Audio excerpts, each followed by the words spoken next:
میں عدلیہ کا نام اس لیے دیتا ہوں کہ ایک سیمینار تھا اسلام آباد میں، جیسے ثاقب نثار صاحب پریزائڈ کر رہے تھے. میں نے اس اجلاس میں ایک بات کہی، سبجیکٹ تھا ٹالرنس کا. تو میں نے اپنی تقریر میں یہی بات کہی کہ آنریبل سپریم کورٹ نے وقتاً فوقتاً جب بھی اس ملک میں مارشل لا آیا، اس کو قانونی تحفظ کس نے دیا؟ ہماری عدالتوں نے دیا. اگر ہماری عدالتیں ایک بھی مارشل لا کو غیر قانونی ڈکلیئر کر دیتی تو شاید یہ اسٹیبلشمنٹ جو وقتاً فوقتاً آج طاقت کے بلبوتے پر اقتدار میں آتے ہیں کبھی نہیں آتے. لیکن یہ صورتحال اپنی جگہ پہ موجود ہے. آج ملک کے حالات کو دیکھیں، ذرا غور سے دیکھیں. میں مہنگائی کی بات نہیں کرتا، میں یہ بات نہیں کرتا کہ ہم کس طرف جا رہے ہیں. میں تو یہ بات کرتا ہوں کہ اس ملک کی تباہی و بربادی کے ذمہ دار اسٹیبلشمنٹ، عدلیہ کے علاوہ باقی لوگ ہیں. سیاستدانوں کو صرف برا بلا کہا جاتا ہے، کیونکہ میرے نزدیک سیاستدان جب بھی حکومت میں آتے ہیں ان کو حکومت تو ملتی ہے، اقتدار نہیں ملتا. اقتدار انہی طاقتور لوگوں کے پاس ہوتا ہے جو وقتاً فوقتاً اس ملک کا بڑا غر کرتے ہیں. ان لوگوں کو روکنا آپ کی اور میری ذمہ داری ہے. وہ اس لیے میں یہ بات کرتا ہوں کہ قانون اور جس دستور کی آئین کی بات ندیم قریشی صاحب نے کی، اس میں ہماری افواج پاکستان سے تعلق رکھنے والے جو لوگ ہیں ان کے حلف کو ایک دفعہ اٹھا کے پڑھ لیں. اس میں کلیئر کٹ لکھا ہے کہ افواج پاکستان سے تعلق رکھنے والے لوگوں کے لیے سیاست پہ بات کرنا سختی سے منع ہے. سب سے زیادہ سیاست وہی کرتے ہیں اور اپنے حلف سے غداری بھی وہی لوگ کرتے ہیں. تو ان حالات میں جب آپ اس طرح کی بات کریں گے تو ملک تباہی کی طرف نہیں جائے گا، بربادی کی طرف نہیں جائے گا تو کہاں جائے گا؟ دوسرا، ملک کب ترقی کرتا ہے؟ جب ملک کے اداروں کو آپ مضبوط کرتے ہیں. ملک کے اداروں کو افراد سے مضبوط نہیں کیا جاتا، ملک کے اداروں کو اپنے کنڈکٹ کے ساتھ مضبوط کیا جاتا ہے. میں آپ لوگوں سے سوال کرتا ہوں جو پولیٹیکل ورکر ہیں کہ مجھے اس وقت یہ بتا دیں کہ ملک کا کون سا وہ ادارہ ہے جو رائٹ ڈائریکشن میں کام کر رہا ہے. اور مجھے حیرانگی ہوتی ہے فواد چودھری پر کہ جب وہ یہ کہتا ہے کہ ہم لیڈر آف اپوزیشن سے بات نہیں کریں گے، جو قانون اور آئین کہتا ہے. آپ کا تو باپ بھی بات کرے گا، چونکہ ہمارا آئین یہ بات کہتا ہے کہ جب بھی آپ کسی بات کو کریں گے تو لیڈر آف اپوزیشن سے میننگ فل کنسلٹیشن ہوگی. نہ تو چیف الیکشن کمشنر اپوائنٹ ہو سکتا ہے، نہ الیکشن کمیشن کے ممبر منتخب ہو سکتے ہیں، نہ ہی نیب کا چیئرمین اپوائنٹمنٹ ہو سکتا ہے جب تک قانون اور آئین کے مطابق leader of house leader of opposition سے مشاورت کی بات نہیں کرتا.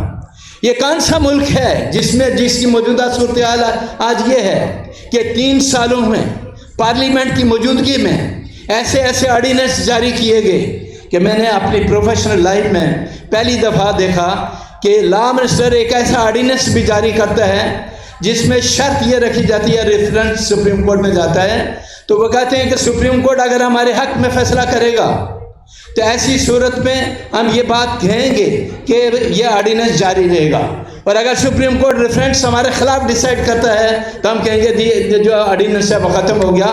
ایسا آرڈیننس میں نے اپنی زندگی میں نہیں دیکھا.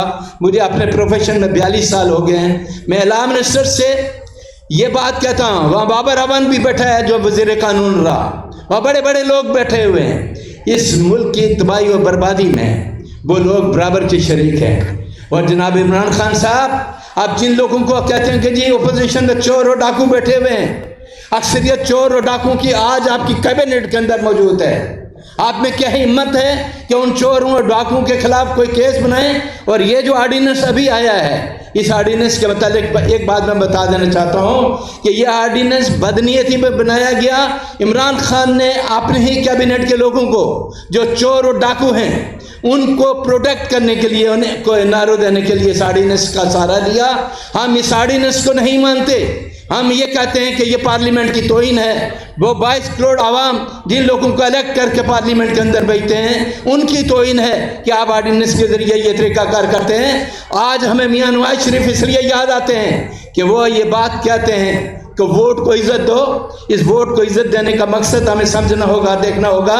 اس کا مقصد یہ ہے کہ پاکستان کے 22 کروڑ عوام وقتاً فوقتاً جب بھی اپنے نمائندوں کو چن کر پارلیمنٹ کے اندر بیٹھتے ہیں تو ان کو جو ٹائم پیریڈ ہے اگر وہ الیکشن میرٹ پہ ہیں تو ان کو وہ پورا کرنے کا موقع ملنا چاہیے، اور اگر آپ موقع نہیں دیں گے تو ہم یہ کہیں گے کہ آپ نے ہمارے ووٹ کے تقدس کو پامال کیا گیا۔ میں فوج پاکستان سے ایک بات کہتا ہوں، پاکستان نیوی کا کوئی نام نہیں لیتا، ایئر فورس کا کوئی نام نہیں لیتا، سیاست میں اگر گڑبڑ کرتے ہیں تو وہ فوج پاکستان سے، لیکن اس کا مطلب ہرگز نہیں کہ ہم فوج کو برا بھلا کہتے ہیں۔ فوج ہمارا قومی ادارہ ہے، ہم دل سے رسپیکٹ کرتے ہیں۔ ہم ان لوگوں کو برا بھلا کہتے ہیں جو آئین کو توڑتے ہیں اور طاقت کے بل بوتے پہ اقتدار میں آتے ہیں، ہم ان کو برا بھلا کہتے ہیں۔ لہذا ہم یہ کہتے ہیں کہ آپ اپنے آئینی حدود کے اندر چلے جائیں۔ جتنی آپ کی آئینی حدود یہ ہے کہ آپ ایگزیکٹو کا ایک ذیلی ادارہ ہیں، آپ ادارہ بن کے رہیں، ہمارے حکمران بننے کی کوشش مت کریں، ورنہ آپ پہ آج انگلی اٹھ رہی ہے، جگہ جگہ لوگ آپ کو برا بھلا کر رہے ہیں۔ مجھے وہ وقت بھی یاد ہے کہ فوج پاکستان کے خلاف کبھی کوئی بات کرنے کی ضرورت نہیں کرتا تھا، لیکن آج تمام لوگ اس بات کا نعرہ لگاتے ہیں کہ ہمارے ساتھ یہ زیادتی ہو رہی ہے۔ میں 12 اکتوبر کے حوالے سے ایک بات کہنا چاہتا ہوں کہ 12 اکتوبر کو جس آدمی نے قانون کو توڑا اس کو غداری میں سزائے موت ہوئی۔ سزائے موت والے آدمی کے لیے آپ یہ نہیں کہتے کہ اس کو پاکستان لاؤ، اور ایک آدمی جو بے گناہ ہے وہ باہر بیماری کے حوالے سے کہتے ہیں اس کو واپس لے کے آؤ۔ آپ میں اگر اخلاقی جرت ہے، آپ اتنے باہمت ہیں، آپ اگر اتنے باہمت ہیں اور واقعی آپ مرد ہیں تو آپ مطالبہ کریں کہ جنرل پرویز مشرف کو جس کو غداری میں سزائے موت دی گئی ہے اس کو پاکستان میں لائیں، آپ نعرہ لگائیں، ہم آپ کا ساتھ دینے کے لیے تیار ہیں، لیکن غدار کو تو چھوڑنے کے لیے تیار ہیں۔ اور جن لوگوں کے کوئی قصور نہیں ہے اور اس کے باوجود ان کو آپ سزا دے رہے ہیں۔ میں ایک بات جو لاسٹ پہ کہہ کے، چونکہ بات کافی لمبی ہو گئی، کہ میاں نواز شریف کی وزارت عظمیٰ ختم ہونے سے پہلے میں نیو یارک میں تھا۔ نیو یارک میں وہاں 3-4 فنکشن ہوئے تو مجھے وہاں لوگوں نے کہا کہ یاسین آزاد آپ کا پرائم منسٹر گیا۔ میں نے کہا میں پاکستان سے آیا ہوں، میں کہتا ہوں کہ پرائم منسٹر ہمارا ہے۔ انہوں نے کہا آپ کے پرائم منسٹر ایک ہی صورت میں پرائم منسٹر رہ سکتا ہے کہ اگر آپ سی پیک کے منصوبے کو روک دیں۔ تو آج سی پیک کے منصوبے کو اس لاڈے اور اکلوتے اور سلیکٹڈ آدمی نے روک دیا۔ میں پوچھتا ہوں کہ سی پیک کے منصوبے کو تباہ و برباد کرنے میں کن لوگوں کا ہاتھ ہے؟ ان کے خلاف باقاعدہ غداری کا کیس درج ہونا چاہیے، کیونکہ ایک ایسا معاملہ جس سے پاکستان کو آگے بڑھنا تھا، آپ نے اس کو تباہ برباد کر دیا۔ جی تو چاہتا ہے کہ باقی حالات پہ بھی ذکر کروں، وقت دور ہو گیا، میرے دوست مختلف علاقوں سے آئے، دور دور جانا ہے۔ میں آخر میں کراچی مسلم لیگ کے جو ہمارے عہدیداران ہیں جنہوں نے 12 اکتوبر کے حوالے سے آج یہ پروگرام رکھا، دل کی گہرائیوں سے مبارکباد پیش کرتا ہوں اور درخواست کرتا ہوں کہ زندگی رہی آئندہ 12 اکتوبر کا دن کسی بہت بڑی جگہ پہ رکھیں، دوستوں کو بلائیں تاکہ پتہ چلے کہ پاکستان مسلم لیگ 12 اکتوبر کا دن کس انداز میں مناتی ہے۔ بہت بہت شکریہ۔